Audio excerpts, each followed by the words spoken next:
অর্থ সম্পদের হক আদায় করে না হুজুর, তো এটার পরিণাম কি হতে পারে? আলহামদুলিল্লাহ, খুব সুন্দর প্রশ্ন আপনি করেছেন। অর্থ সম্পদের হক মানুষ আদায় করতেছে না। অর্থ সম্পদের হক আদায় না করার পরিণাম খুবই খারাপ হবে। এর পরিণাম ফল কখনো ভালো হওয়ার আশা করা যায় না। পূর্বের আমাদের পূর্ববর্তী মানুষগুলো, তাদের মধ্যে থেকে যারা অর্থ সম্পদের হক আদায় করে নাই, তাদের পরিণাম ফল খারাপ হয়েছে। বর্তমান জামানায় আমরা যারা অর্থ সম্পদের হক আদায় করতেছি না, সম্পদ যখন যেখানে ব্যয় করা দরকার, যেইভাবে ব্যয় করা দরকার, যতটুকু ব্যয় করা দরকার ততটুকু আমরা ব্যয় করতেছি না। যতটুকু খরচ করা দরকার ততটুকু আমরা খরচ করতেছি না, অতিরিক্ত খরচ করতেছি। এতিম মিসকিন ফকির গরিব দরিদ্রকে সাহায্য সহযোগিতা করা দরকার, সেই সাহায্য সহযোগিতাও আমরা করতেছি না। অর্থ সম্পদ টাকা পয়সার দ্বারা দিনের খেদমত করা দরকার যতটুকু, ততটুকু আমরা দিনের খেদমতও করতেছি না। জাকাত দেওয়া দরকার, জাকাতও আমরা দিতেছি না ঠিকমতো। এরপর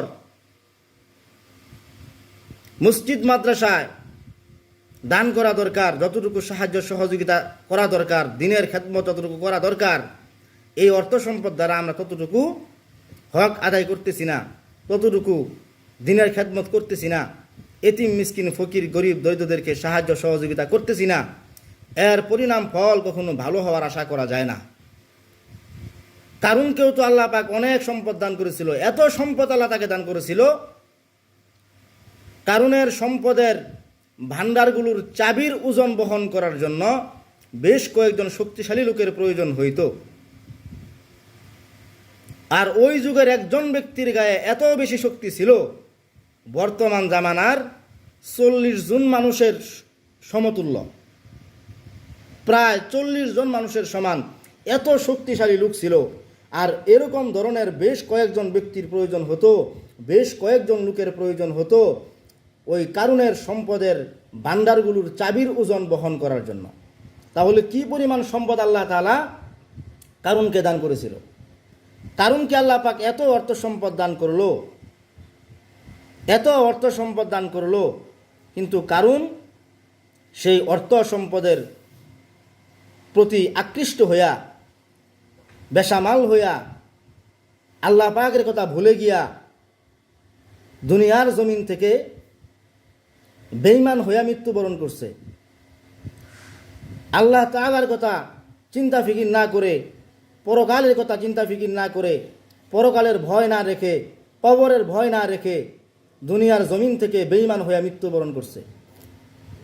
তো আজকে আমরা যারা এই অর্থ সম্পদের হক আদায় করব না, তাদের পরিণামও সেই কারুনের মতো হতে পারে। এই জন্য জাকাত প্রদান করতে হবে, অর্থ সম্পদ টাকা পয়সা এগুলো সঠিক জায়গায় আমাদেরকে ব্যয় করতে হবে।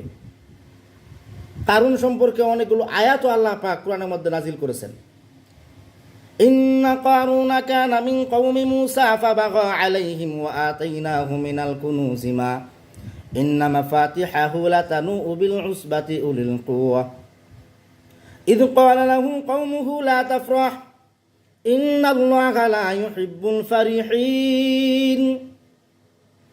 আমি এই বিষয় নিয়ে গাজীপুর মাওনা চৌরাস্তার সংলগ্ন এক মাহফিল ছিল আমার, সেই মাহফিলে আমি এই বিষয় নিয়ে আলোচনা করছিলাম। আপনারা সেই ওয়াজের মধ্যে এই বিষয়টা দেখে নিয়েন, আমি এই বিষয়টার আলোচনা করলাম না।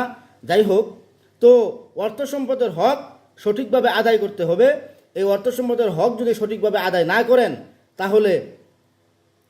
তাহলে আমাদের পরিণাম ফল খুবই খারাপ হবে। ওই কারুনের মতো অবস্থা হবে, ওই কারুনের মতো আমরা বেঈমান হইয়া মৃত্যুবরণ করতে পারি।